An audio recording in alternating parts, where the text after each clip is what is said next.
일본 영어 머스터딘의 고혁준 선생입니다. 자, 읽어도 이해가 가지 않는 독해 분명 있죠. 그러나 그거 반드시 피하지 말고 해석하는 습관을 가져야 발전할 수 있습니다. 자, 여러분들 강사들이 수능 영어든 뭐 어떤 영어든 간에 난이도가 높으면 피하려고 할 겁니다. 그렇게 피하는 습관을 자꾸 가지면 발전하지 못합니다. 그래서 피하고 그래서 나와서 바로 풀이법을 적용하려고 하죠. 뭔가 풀릴 것 같죠? 절대 안 풀립니다. 자, 풀이법을 난이도 있는 문제를 풀이법을 풀겠다. 이거 굉장히 어리석은 얘기예요. 난이도가 있는 것 특징은 해석이 안 되는 거거든요. 해석이 안 되는 이유는 첫 번째가 어휘가 어려운 경우죠. 두 번째는 구문이 어려운 건가요? 아니에요. 거의 대부분 어휘가 어려워요. 그럼 어휘가 어려운 건 두 가지 나눌 수 있어요. 첫 번째는 난이도가 높아서 별로 사용하지 않는 어휘, 그러니까 말 그대로 이제 모르는 어휘가 많이 나오는 경우죠. 두 번째는 아는데 아는 어휘가 나왔는데도 이해가 가지 않는 경우가 있어요. 문제는 얘를 해결해야 돼요. 모르는 어휘는 암기하면 그만이지만 아는 어휘가 나와도 못 풀 수 있거든요. 그러므로 여기서부터 문제가 됩니다. 우리 요거를 해석하도록 하자고요. 아는데 왜 모를까? 자, 그리고 시험만 끝나면 약장사처럼 강사들이 약을 팔아요. 이것만 알면 돼, 뭐 이런 거. 그런 거 없습니다. 세상에는 그런 거 없어요. 자, 문제 푸는 법은 누구나 쉽게 배울 수 있어요. 그거 몰라서 못 푸는 거 아닙니다. 그냥 해석이 안 되는 거예요. 2016년입니다. 이거 2016년 사간 문제. 이거 난이도 어려워요. 어려운 이유는 먼저 단어들이 아는 단어인데 해석하면 무슨 말인지 모를 그런 상황들이 벌어집니다. 대표적으로 에스테틱이라는 단어, 여기 심미적이라는 거거든요. 심미적이 뭐죠? 또는 미적이란 말인데 미적이라는 건 뭐죠? 아름다운 거잖아요. 근데 읽어보면 아름다움과는 전혀 관련이 없어요. 예를 들면 마인드라 불리는 것과 바디라 불리는 것 두 개죠. 마인드와 바디, 이 두 개가 아니래요. 하나란 얘기죠. 그거들은 오히려 하나의 어떠한 과정에서 나온 거래요. 그런 측면들일 뿐이래요. 그래서 모든 우리의 의도, 생각, 언어 그런 것들이 미적인 차원에서, 근데 엠바디도 문제예요. 구체화시키다거든요. 구체화시킨다. 그러니까 이렇게 구체화된 행동이 뭘까요? 그러니까 구체화된 행동의 미적인 차원, 이걸 딱 보는 순간 갑자기 외계어가 돼버리죠. 이러한 구체화된 행동의 미적인 차원에서 언어가 나온대요. 우리가 의도가 나오고 생각이 나온대요. 그래서 앞에 있는 문장과 전혀 연관이 안 되는 걸 아실 수 있죠. 네, 바로 이겁니다. 이것이 왜 그렇게 존재하냐면 바로 사전에 있는 어휘가 있죠. 사전 어휘를 사전에 있는 걸 그대로 집어넣었을 때 나오는 현상이에요. 그러니까 이해가 안 되죠. 머릿속엔 의미가 들어오지 않고 사전에 있는 어휘를 그대로 집어넣은 거예요. 이게 해석에 있어서는 하수죠. 올라가면 올라갈수록 좀 더 어휘를 사전에만 의존하지는 않게 됩니다. 그런 형태로 가기 위해선 끊임없이 노력하셔야 돼요. 자, 그러면 다시 한번 들어가도록 할게요. 이게 심미적이란 말은 자꾸 심이란 말이 들어가잖아요. 마음에서 하는 거예요. 그러니까 논리, 그러니까 비교하자면 로직과 비교해 보세요. 그러면 논리적인 게 아닌 감각적인 거예요. 마음의 감각적인. 그렇게 기억하시면 이해 가시겠죠? 예를 들면 뭐 테이스트란 것이 맛이라는 뜻인데 우리가 이거 맛이란 것이 육체적으로 감각이잖아요. 그 감각을 통해서 우리는 취향이란 말까지 들어가죠. 이거 내 취향 아니야 란 말 하거든요. 내 취향이란 말은 결국 감각적인 심미적인 거예요. 그러면 이해 가시죠? 바디란 말은 몸이에요. 다시 말해 몸이라는 건 만질 수 있기 때문에 엠바디는 몸으로 만든다는 거예요. 그렇게 생각하시면 왜 구체화된다는 말이 우리가 표현돼서 알아볼 수 있는, 만질 수 있는 걸로 된다는 거예요. 그러면 이 바디와 연결된다는 걸 알 수가 있을 겁니다. 다시 한번 가볼게요. 우리가 마인드라는 정신과 바디라는 것을 두 가지가 아니래요. 그보다는 오히려 하나라는 거죠. 하나의 어떤 과정이라는 거예요. 그럼 어떤 과정이다? 나눠지는 과정 분명 아닐 거고 유기적인 게 맞겠죠. 상상이란 말도 이상하고 유기적인 게 아마 적절할 것 같아요. 하나의 유기된 분리되지 않는 게 유기된 거거든요. 유기적인 관계이다라는 거죠.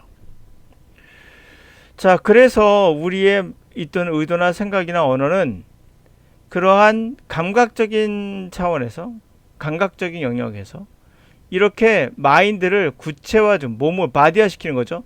이러한 마인드를 생각을 구체화 시키는 몸으로 표현하는 거죠.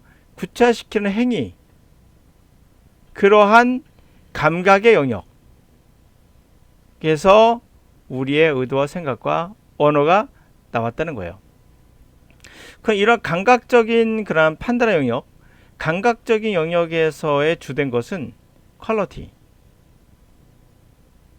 이 퀄리티가 어때? 근데 퀄리티, 이미지, 우리가 알고 있는 이미지죠. 감각이죠. 그리고 센서, 자극이 오면 그에 따라 반응하죠. 감각에 따른 자극해서 움직이는 그런 과정의 어떤 패턴들이 있겠죠. 그리고 감성들, 뭐 이러한 것들, 그러니까 퀄리티가 높은가 낮은가, 이미지가 좋은가 나쁜가, 뭐 이런 여러 가지 있죠. 심미적인, 감각적인, 심미적인 그러한 판단 영역이 있죠. 그런 영역이 주된 것들이에요. 적어도 지난 30년 동안 학자와 연구원들은 많은 분야에서 뭘 쌓았냐면 자신들의 주장과 그 뒷받침하는 증거들을 쌓아왔단 말이에요. 이러한 정신의 세계죠. 이러한 보이지 않는 마인드의 세계를 바디화시키는, 이런 것을 구체화시키는 거죠. 그러니까 하나라는 얘기죠. 마인드와 바디를, 미닝을 바디와 합치는, 구체화시키는 거, 이것에 대한 증거를 많이 쌓아뒀다는 거예요. 그러나 그게 암시하는 거, 그들이 연구한 것이 암시하는 것들이 있겠죠. 그것들을 대중의 생각까지는 아직 들어오지 않았어요. 그래서 일반 대중에겐 denial, 부인하는 거죠. 이 두 가지가 이원적이다, 별개다. 마인드와 정신과 바디는 다른 거지 라는 것을 이원주의라죠. 듀얼리즘. 이원주의를 부인해. 이건 하나야 라고 하는 건 여전히 매우 프로보커티브, 자극적인, 도발적인 주장인 거죠. 대부분 사람들은 이것을 반대할 만하다. 다시 말하면 너무나 지나치다, 너무나 공격적이다, 너무나 반대할 만큼 그렇게 아주 나쁘다, 불쾌하다, 또는 심지어 위협적이다 라고 생각할 만큼 그래 자극적이라는 거죠. 자, come to grip이란 말은 움켜잡는 거거든요. 그러나 파악했다는 얘기죠. 당신이 인바디를 파악했다는 것은, 인바디가 뭐죠? 잘 생각해보세요. 마인드와 바디를 연결하는 거예요. 그러면 당신의 마인드를, 생각을 바디화 시켰다는 것은 구체화 시켰다는 거죠. 하나로. 그것을 여러분이 이해했어, 파악했어. 그게 가장 심오한 철학이라는 거예요. 당신이 이제까지 마주하게 될 철학이 바로 그거예요. 근데 굉장히 심오한 거죠. 그리고 인정한다는 거, 모든 인간의 마인드의 모든 측면들이 사실 구체적인 그런 형태의 바디와 엔게이지먼트, 몸으로 연결되어 있다는 거예요. 주변 환경과 몸이 연결되어 있다는 거죠. 구체적 형태로서. 환경에 지배를 받는다는 얘기죠. 몸도 연결되어 있다는 그러한 것. 자, 그런 것을 인정한다는 것은, 잠깐만요. 죄송합니다. 자, 연결되어 있다는 것은 결국에는 훨씬 더 먼, 그러니까 원거리에 좀 더 광범위한 그런 것들에 우리 누구고 우리 무엇인가에 대한 것을 다시 한번 생각하는 것을 요구하게 돼요. 우리의 인간의 마인드가 결국엔 바디의 주변 환경과의 어떠한 연결이 돼 있다. 그러게 연관성이 있다. 구체적으로. 그러한 것들을 인정하면 결국 우린 누구지? 우리 뭐지? 라는 것을 다시 한번 생각하게끔 더 나아가야 되는 것을 요구하게 되겠죠. 자, 그래서 어떤 방법이냐면 주로 차이가 있다는 거예요. 우리가 물려받은 서방의 그러한 철학과 종교적인 그런 전통과는 차이가 있는 거죠. 굉장히. 종교에서는 영혼을 인정하지만 이걸 따지면 영혼을 인정하지 않는 거거든요. 생각과 바디가 하나라는 거니까. 그럼 어떠한 요소가 비번에 어떤 구체적인 형태일까요? 뒤에 보시면, 자, 우리 오가닉으로 대충 잡았고, 토대를 하고 있다. 뭐뭐의 토대를 두고 있다. 구체적인 형태의 body가 환경과 엔게이지먼트 하고 있다. 다시 그거와 같이 함께 연동돼 있다. 라는 거에 근거를 둔다는 거죠. 이게 맞겠죠? 정답 2번. 분리되어 있다는 아니겠죠. 몸과 바디가 하나라고 했으니까 그라운드, 토대를 두고 있다. 뭐뭐에 바디와 그것이 연결되어 있다는 것을 인간의 마인드가 그러하다는 것을 인정하는 거. 바로 그런 거에 토대를 두는 거겠죠. 정답은 2번이 되겠어요. 그러니까 다시 말해서 모두 인간의 정신활동이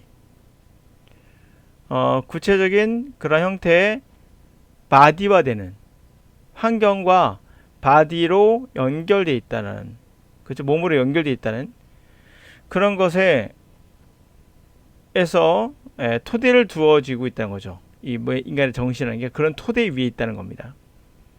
그걸 인정하면 우리가 누구인가를 한번 다시 한번 생각해 보게 되는 것을 요구하게 된다는 거죠. 우리가 알고 있는 것과는 다르다라는 겁니다. 물론 정답은 2번이 되겠습니다. 그러니까 전체 내용은 어떤 말인지 대충 이해 가시죠? 바로 그것도 중요합니다. 대략적인 어떤 것 같다라는 거죠. 이렇게 철학적이고 굉장히 난해한 것들 자꾸 피하지 마시고 읽다 보면은 어느 정도 감각이 와요. 그 감각이 중요합니다. 그랬을 때 정확한 해석은 되지 않더라도 전문가가 아니니까 대략적인 무슨 말인지는 알게 되는 거죠. 그래서 항상 기억할 것은 난이도가 높다고 자꾸 풀이법에 연연하지 마시고 시험만 끝나면 이런 약장사가 야급하는 것은 자연스러운 거예요. 사람들이 어려우면 피하고 싶거든요. 그 회피 본능을 결국 약장사가 야급하게 가장 좋은 방법이거든요. 그런 현실은 회피하시면 안 돼요. 어차피 아프면 거기를 치료해야 되는 겁니다. 자, 그래서 피하지 말고 해석하는 습관을 가져야 된다. 주의할 것은 지나치게 사전에 의존하지 마라. 문맥을 잘 파악해라. 네, 올바른 독해법이 거기서 소식되는 거죠.